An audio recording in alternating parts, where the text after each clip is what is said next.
Bienvenidos a Conversamos. Soy Eric Jarquín, hoy con un espacio dedicado al CINAR. Pero una parte del Sistema Nacional de Radio y Televisión que usted no conoce, o mucha gente no conoce, que es precisamente nuestra agencia de publicidad. En días recientes se ha hablado en varios medios de comunicación, algunos diputados han hablado también acerca de ello e incluso han amenazado con el cierre de nuestra agencia de publicidad porque dicen que es una amenaza para los medios y para algunas otras agencias privadas de publicidad.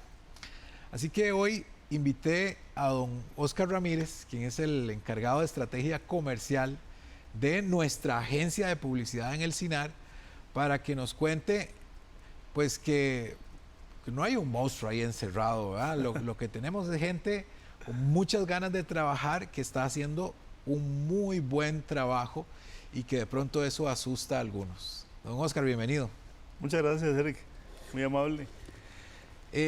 Bueno, sé que usted se incorporó recientemente durante esta administración a trabajar con la agencia de publicidad del CINAR, que generalmente en años anteriores se dedicaba mucho a colocar pauta dentro de nuestros medios, dentro del Canal 13 y Radio Nacional. Pero sé que ahora la agencia hace muchas otras cosas más. Tal vez usted me cuenta un poco sobre ese trabajo que hace nuestra agencia de publicidad. Sí, a ver, yo tengo 6 meses de estar con el CINAR y la verdad es que siempre me he dedicado a la actividad privada, o sea, básicamente a dar consultorías y a trabajar en agencias de publicidad, ¿verdad? O sea, el último trabajo que tuve básicamente fue en Grupo JBQ, con la central de medios que ellos tienen, que se llama Camedia, y con el Grupo JBQ trabajé, no sé, 10 años, ¿verdad? Ahí estuve en distintas agencias y estuve en distintos puestos. Y bueno, básicamente mi experiencia laboral ha sido ese proceso de planeación de medios, la parte creativa, estrategias comerciales, estrategias publicitarias, ese tipo de cosas. Cuando llego acá, realmente yo creo que, como vos decías ahora, yo pienso que uno estaba con la idea de que venía un canal, ¿verdad? Y me encuentro con la sorpresa que no, que realmente lo que tenía por medio era una agencia publicitaria, y esa agencia publicitaria es la generadora de los recursos del canal, ¿verdad? Entonces comenzamos a generar, digamos, una serie de cambios, porque sí ocurría que la agencia estaba muy limitada, estaba muy como en la esquina, por decirlo de alguna manera, o sea, no se había visto como el eje principal del desarrollo de la empresa. Bueno, hay algo que contarle a los costarricenses. El Sistema Nacional de Radio y Televisión cuenta con un canal de televisión, una emisora de radio y una agencia que generalmente lo que hacía era recoger el 10%. Yo explico lo que la ley nos permite. Resulta que nosotros, por una ley que se creó hace algunos años, teníamos la oportunidad de recoger el 10% de la inversión publicitaria de las instituciones del Estado. Entonces, si un banco, por ejemplo, invertía 600 millones de colones en pauta publicitaria en cualquier televisora o cualquier emisora, 60 millones deberían ser para el CINAR. El problema es que muchas veces ni siquiera daban esa suma porque no era obligatorio para ellos hacerlo.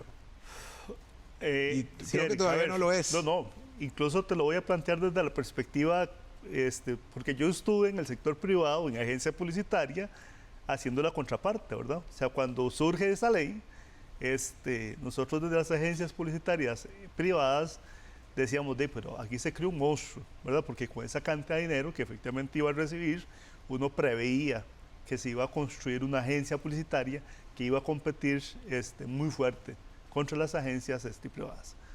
Desde ahí yo creo que se desata un tema, cómo evitar, por decirlo de alguna forma, ese traslado de fondos, ¿verdad? O sea, digamos, se despierta como ese raciocinio, ¿verdad? Dentro de la industria, de que hay que evitar, digamos, ese traslado, ¿verdad? Hay que evitar a toda costa que le llegue plata al SINAR. Claro, tal vez no al SINAR necesariamente, pero sí a la agencia publicitaria. ¿Por qué? Porque con esos presupuestos realmente podía crear una distorsión en el mercado. Yo creo que generó ese temor, ¿verdad?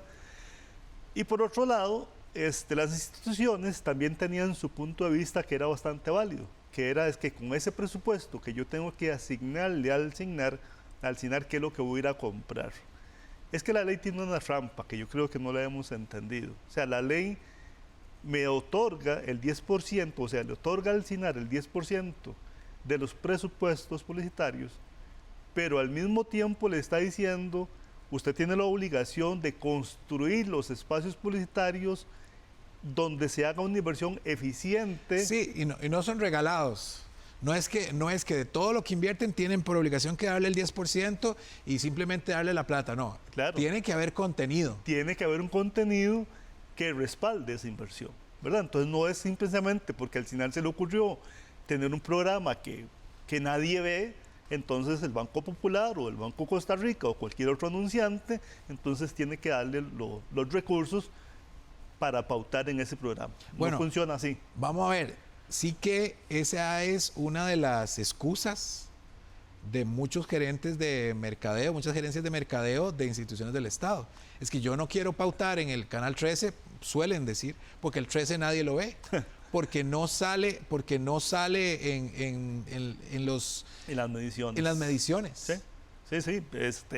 A ver, esa es la justificación, honestamente, con total sinceridad, esa es la justificación que usamos, por así decirlo, en las agencias privadas. Esa es una justificación, ¿verdad? A ver, es la justificación porque al final de cuentas esa es la métrica que yo utilizo para asignar un presupuesto. O sea, ¿dónde coloco yo la plata de un anunciante, llámese sea el anunciante público o un anunciante privado, donde tengo gente que efectivamente va a ver esa pauta publicitaria? Pero yo no coloco la pauta publicitaria donde no se ve, tengo que colocarla para que la gente la vea. Estamos hablando hoy de la agencia de publicidad del SINAR y estamos hablando de un tema escabroso. Algunos no quieren que la agencia crezca y que ofrezca servicios publicitarios a instituciones del Estado o a clientes privados. Pero vamos a continuar hablando de esto al regresar de la pausa. Hoy con Oscar Ramírez, encargado de estrategia de nuestra agencia de publicidad.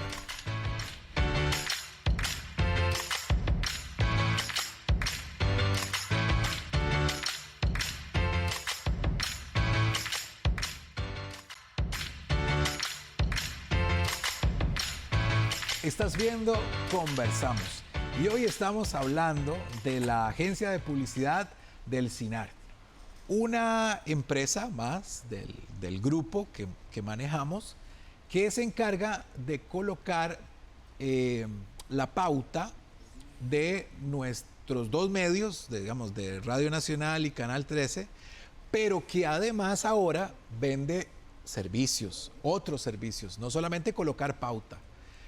Tengo entendido que ustedes se han ido a la guerra a competir con otras agencias de publicidad para colocar pauta de instituciones que no solamente en nuestros medios, sino también en otros medios. Sí. Y que eso ha preocupado a muchos. Sí, yo creo que hemos hecho las dos cosas, Eric. Hemos construido los espacios de contenidos, hemos construido contenido dentro de nuestras plataformas, ¿verdad? Porque vos hablas de radio, hablas de televisión, pero también tenemos las plataformas digitales, sí, ¿verdad? Cierto. Entonces, en cada una de las plataformas hemos construido espacios que justifiquen una inversión, o sea, que generen audiencias suficientes para que cualquier anunciante, no solo el Estado, sino cualquier anunciante, venga a colocar, ¿cómo se llama?, pauta. Bueno, yo no mencioné ese detalle y sé que, por ejemplo, dentro de nuestras plataformas, ya casi que estamos llegando al millón de usuarios, de correcto, seguidores. Sí, así es. O sea, ya somos una plataforma importante. Ok, porque le hemos metido un gran esfuerzo a esa plataforma. Y desde el punto de vista de servicios de agencia, somos una agencia completa, somos una agencia que se llama una agencia full service.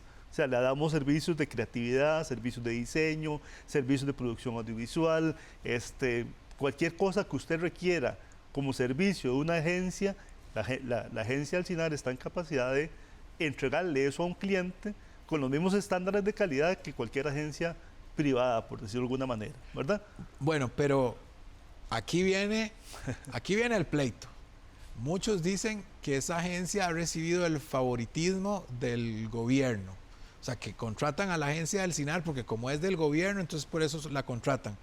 ¿O ustedes realmente han estado participando en concursos a través de SICOP, me imagino? Es correcto, como te decís, o sea, realmente no podemos participar en procesos de contratación directa. A ver, ningún ente del Estado puede venir a decir, sí, es que yo voy a contratar directamente al CINAR.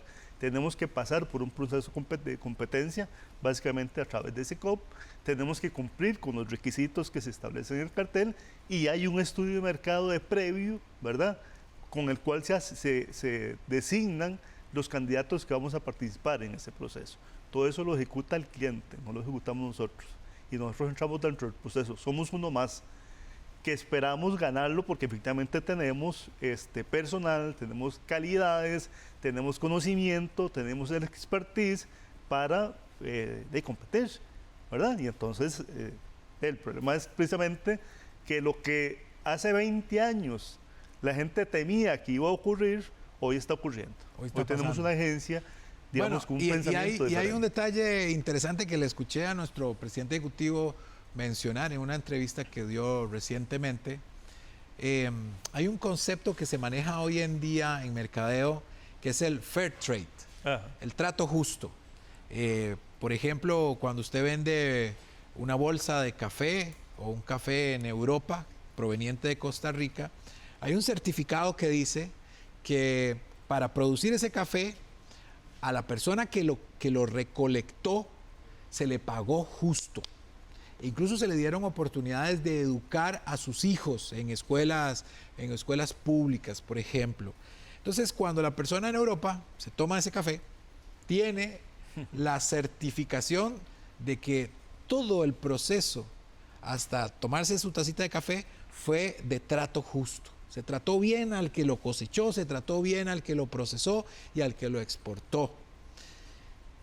Ustedes tienen un proceso parecido al de Fair Trade que me parece asombroso y maravilloso. Y es que, por ejemplo, cuando ustedes hacen subcontrataciones, que si tienen que contratar, qué sé yo, una empresa de sonido para hacer un BTL, que es un show en vivo, por ejemplo, para determinada institución, esas personas que le ofrecen servicios al CINAR y se subcontratan, tienen que cumplir con toda la reglamentación, estar al día con la caja, estar al día con Hacienda, etcétera.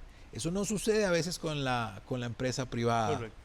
Y eso es muy bueno, o sea, muy bueno porque es como una especie de certificación de que somos una organización transparente.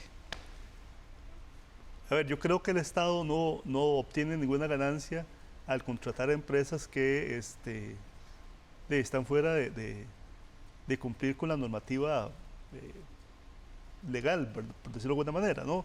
A ver, ¿qué gana el Estado con estar dando recursos a empresas que no tributan o que tributan de forma inadecuada o que no están al día con la caja, ¿verdad? Eso es una tarea que, como vos decís, el CINAR está en la obligación de verificar. Entonces yo no puedo contratar a ningún proveedor, llámese como se llame ese medio, llámese como se llame ese productor, no puedo contratar a ninguna empresa que no esté al día con Hacienda, con la caja, con FODESAF, etcétera, etcétera. O sea, yo tengo que verificar eso como garantía, incluso como garantía para el cliente, porque el cliente efectivamente también tiene que estar cubierto de que está contratando un cliente. Ahora, bueno, hemos ganado algunas cuentas, por decirlo así, como dicen en publicidad, hemos ganado algunas cuentas importantes y se está ofreciendo un buen servicio a esos clientes. Se les da lo que necesitan, a la altura. Ajá. Pero hay algunos medios que están muy preocupados porque dice que estamos otorgando la pauta, la parte de medios de la cual se encargan las agencias, a dedo. ¿Es eso cierto? El proceso de planificación y asignación de presupuestos es de los temas más técnicos que hay, más técnicos y más objetivos que hay en la industria publicitaria.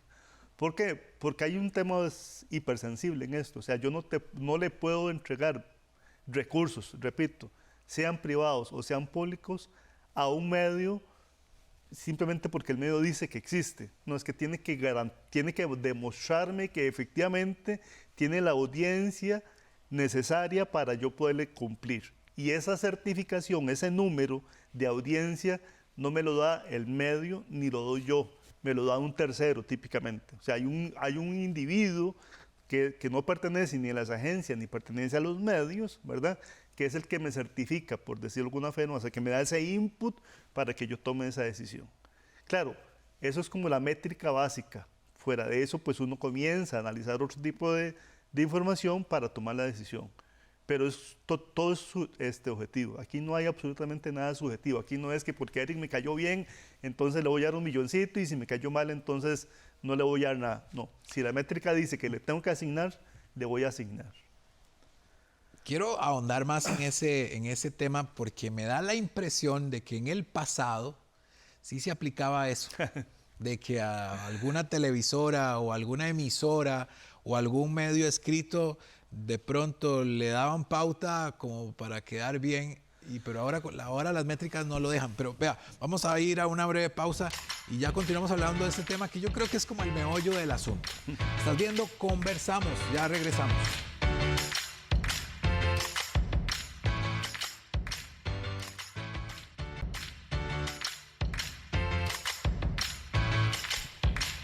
Estamos de vuelta en Conversamos y hoy platicando con Óscar Ramírez, quien es el encargado de estrategia comercial de la agencia de publicidad del SINAR. Justo hablábamos de que de pronto hay algunos medios que están molestos porque ya no les está llegando la pauta que les llegaba antes. Técnicamente, ¿cómo podríamos explicar eso? Sí, es totalmente eso cierto. Está pasando. Está pasando y va a seguir pasando. A ver, va a pasar desde el punto de vista técnico, va a pasar porque si hoy está ocurriendo algo es que las audiencias están terriblemente fragmentadas, ¿verdad? O sea, ¿qué quiero decir con esto? Si usted va y visualiza los ratings de televisión, por decirle algo, que tenemos hoy, comparados con los de hace 20 años, se deflataron totalmente. O sea, hoy tengo puntos de rating cada vez más bajos. Vea, yo le voy a poner un ejemplo. Con mis hijos, habíamos hecho el sacrificio de comprarles un tele para que tuviera cada uno su tele en el cuarto y claro, no se pelearan. Claro. Los quitaron. Sí, papi, no hace falta. No hace falta tele. Porque ahora ya no ven tele, ahora todo lo que ven lo ven en plataformas o lo ven en el celular. Ha cambiado la costumbre de la gente de consumir ese tipo de productos. Eso es lo que llamamos fragmentación de las audiencias, porque entonces ahora tengo a la gente ya no viendo solo televisión, ¿verdad? Que antes eran 2, 3 canales, ahora, o sea, cuando ingresaste a esa televisión por cable, tenés 250 canales y además de eso tenés IPTV hoy, que te agregó 2000 canales y además de eso tenés las plataformas de streaming y tenés las redes sociales y tenés todo lo que vos encontrás en la internet. Y entonces cuando vos te das cuenta, pasaste de tener 3, 4 medios que eran los que eran relevantes a tener 10,000, 15,000. ¿Verdad? Don Óscar, vea, regáleme un ejemplo.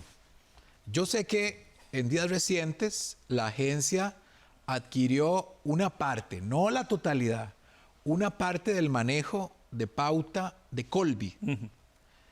Y que eso tiene muy molesto a algunos empresarios de medios. Ajá.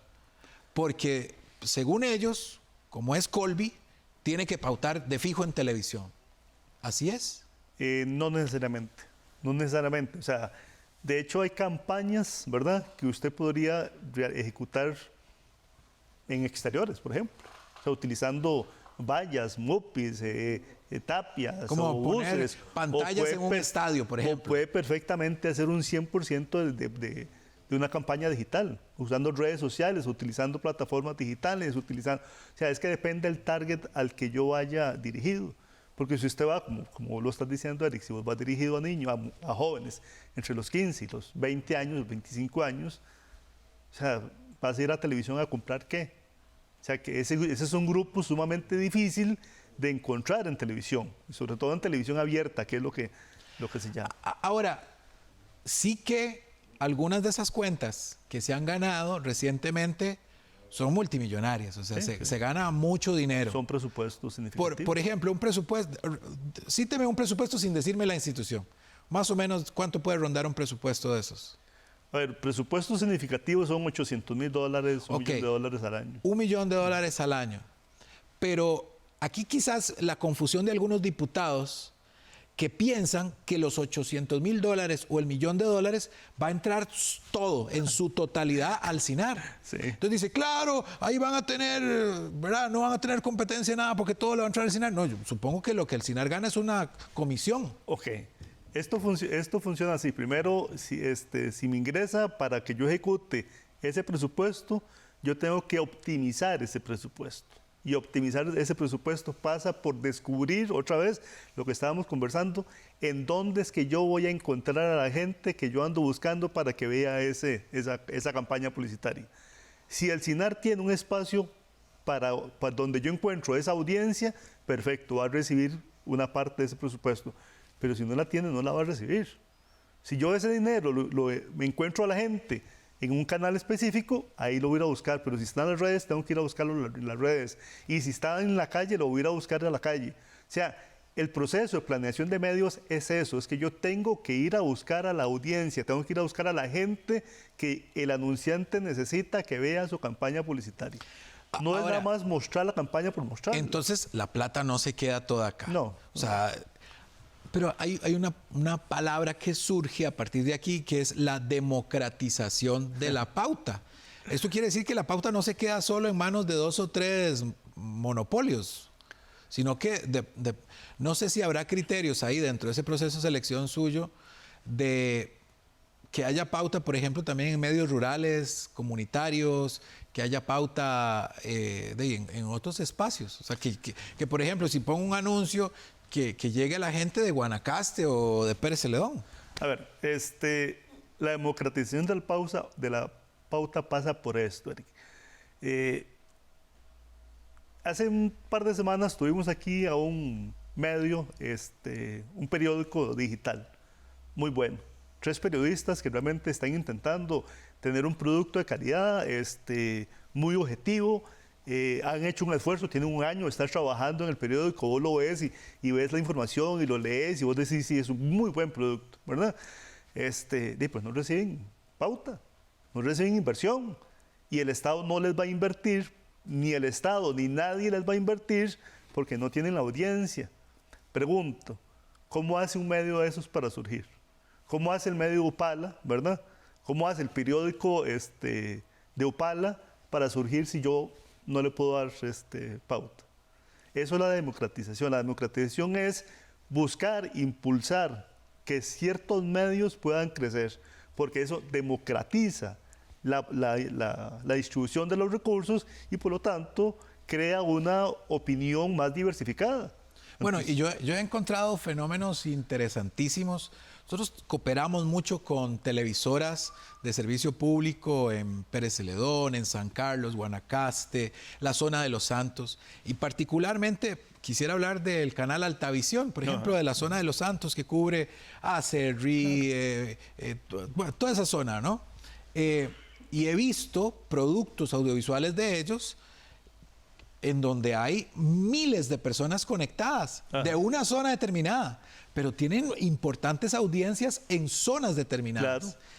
Y de pronto no reciben pauta de gobierno porque no habían sido contemplados antes. Exactamente. Entonces, lo que nosotros estamos buscando es metodologías que de forma objetiva incorporen a esos medios, ¿verdad? Repito, objetivas que me ayuden a incorporar esos medios para que efectivamente reciban parte de esta inversión y otra vez para incentivar la creación de medios y la diversidad de opiniones y de construcción de cultura política, si se quiere, o de opinión democrática, o espacios para que usted vaya a deliberar sobre temas de economía, de política, de salud, ¿verdad? Y que no esté la opinión entonces concentrada en 2, 3, 4, 5 medios. Don Oscar, muchísimas gracias por haber venido a Conversamos, aclarar un poco a la opinión pública cuál es la verdadera condición de nuestros medios y de nuestra agencia de publicidad, que se enfrenta a un ataque enorme de parte de cierta industria y medios de comunicación que no creen en nuestro proyecto democrático. Pero espero que hoy pudiésemos haber aclarado situaciones importantes y demostrado que este es un medio o un sistema transparente. Y bueno, dejémoslo aquí, ya después seguimos conversando un poco más de este asunto. Soy Eric Jarquín, gracias por habernos acompañado en Conversamos.